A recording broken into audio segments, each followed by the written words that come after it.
প্রিয় শিক্ষার্থীবৃন্দ, আসসালামু আলাইকুম। আশা করি আপনারা সকলেই ভালো আছেন। আজকে আমরা শিখব বাইনারি ভাগ সম্পর্কে। এর আগে আমরা বাইনারি যোগ, বাইনারি বিয়োগ, বাইনারি গুণ সম্পর্কে জেনেছি।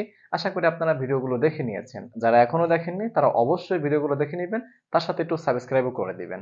ওকে, তাহলে আজকে আমরা ভাগ সম্পর্কে আলোচনা করব।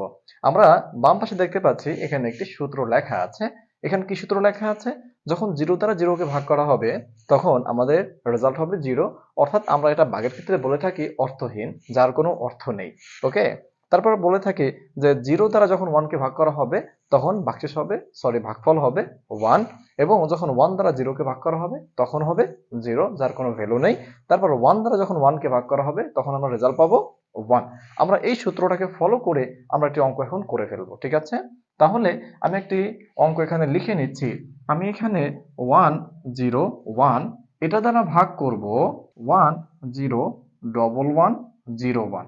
ওকে, আমি একটি অঙ্ক এখানে লিখে নিলাম যেটাকে আমরা 101 দ্বারা ভাগ করে ফেলবো। তাহলে ভাগ করার নিয়ম কি? আমরা নর্মাল যে ভাগগুলো করে থাকি 3 4 5 এ যে আমরা শিখে আসছিলাম সেম প্রসেসটাকে আমরা এখানেও অ্যাপ্লাই করব। একই নিয়ম। তাহলে যেটা করতে পারি, এই সংখ্যাটি আমি যদি একবার এখানে নেই, যে একবার গেল, তাহলে কি করব, এই সংখ্যাটিকে আমি এখানে লিখে ফেলবো। তাহলে এখানে কি লিখবো? 101, অর্থাৎ নিচে নিচে আমি লিখে ফেলবো। তারপর কি করতে হয়? এই সংখ্যা থেকে এই সংখ্যাটাকে বিয়োগ করতে হয়, তাই না? অর্থাৎ নর্মাল যে ভাগের যে প্রসেসটি আছে সেটাকে আমরা ফলো করতেছি এখানে। তাহলে এই সংখ্যাটিকে আমি এখান থেকে বিয়োগ করব। তাহলে বিয়োগ করার সিস্টেম কি? উপরের সংখ্যা থেকে নিচের সংখ্যাটা বিয়োগ হবে। তাহলে 1 থেকে 1 যদি বিয়োগ হয় তাহলে কি হয়? তাহলে রেজাল্ট 0 হয়ে যায়। 0 থেকে 0 বিয়োগ করলে 0, 1 থেকে 1 বিয়োগ করলে 0। তার মানে সবগুলো 0 হয়েছে। এখানে এই 0 লেখার কোনো অর্থ নেই, না লিখলেও হবে, ঠিক আছে? তারপর যেটা করব, সাধারণভাবে এই ওয়ান এখানে কি করবে? নেমে যাবে। নেমে যাওয়ার পর কি করব? এখন এই সংখ্যা তো আর এই ওয়ানের ভিতরে যাবে না। তাহলে কি করতে হবে? পাশের সংখ্যাটাকে আমার এখানে লিখতে হবে। লেখার জন্য এই একটি 0 এখানে বৃদ্ধি করে দিব এবং 0টাকে এখানে নামিয়েও দিব। এখনো কিন্তু এই সংখ্যাটা এর ভিতরে যাবে না। তাহলে কি করব? এই 1 আমাকে এখানে নামানোর জন্য এখানে একটি 0 লিখতে হবে এবং এই 1টি আমি এখানে লিখে দিব, ঠিক আছে? তাহলে দেখতে পাচ্ছি একটু 3টি সংখ্যা হয়ে গেছে। এখন এই সংখ্যাটি আমরা এখানে লিখে ফেলবো। তাহলে এই সংখ্যাটি এর ভিতরে কতবার যাবে? একবার যাবে। তাহলে এখানে 1 লিখবো এবং এই সংখ্যাটিকে আমরা এখানে নামিয়ে দিলাম, ঠিক আছে? তাহলে সেম ভাবে কি হবে? এখন এই সংখ্যাটি এই সংখ্যা থেকে বিয়োগ হবে। তাহলে 1 থেকে 1 বিয়োগ হলে 0, 0 থেকে 0 বিয়োগ হলে 0, 1 থেকে 1 বিয়োগ হলে 0। তার মানে রেজাল্টটা কি হয়? 0 হয়। তাহলে এটাই হচ্ছে আমাদের রেজাল্ট, ঠিক আছে? এই হচ্ছে একদম সিম্পল প্রসেস ভাগ করার। এখন আমরা আরো একটি এক্সাম্পল দেখব। তাহলে আমি সেম সংখ্যাটি লিখে নিচ্ছি এখানে 101। আমি এটাকে ভাগ করব, এখানে লিখে নিচ্ছি মনে করি 1111, ঠিক আছে? 4টি সংখ্যা এখানে লিখে নিলাম। তারপর এটাকে আমি ভাগ করব এই সংখ্যা দ্বারা। কাকে ফলো করে? ওই সূত্রটাকে ফলো করে আমি এটাকে অ্যাপ্লাই করব। এর আগেও আমরা যে ভাগটি করেছিলাম সেম ভাবে এটাও করব। তাহলে এই সংখ্যাটা আমরা কি করব? এখানে লিখে নিচ্ছি, ঠিক আছে? ওকে, এখানে লিখে নিলে তাহলে এটা আমরা কি করব? এই নিচে নিচে এইটাকেও লিখে নিচ্ছি। এখন যেটা করতে হবে, এই সংখ্যা থেকে এই সংখ্যাটি আমাকে বিয়োগ করতে হবে। ওকে, তাহলে যেটা করতে পারি, 1 থেকে 1 বিয়োগ করলে হয় কত? 1 থেকে 1 বিয়োগ করলে হয় 0।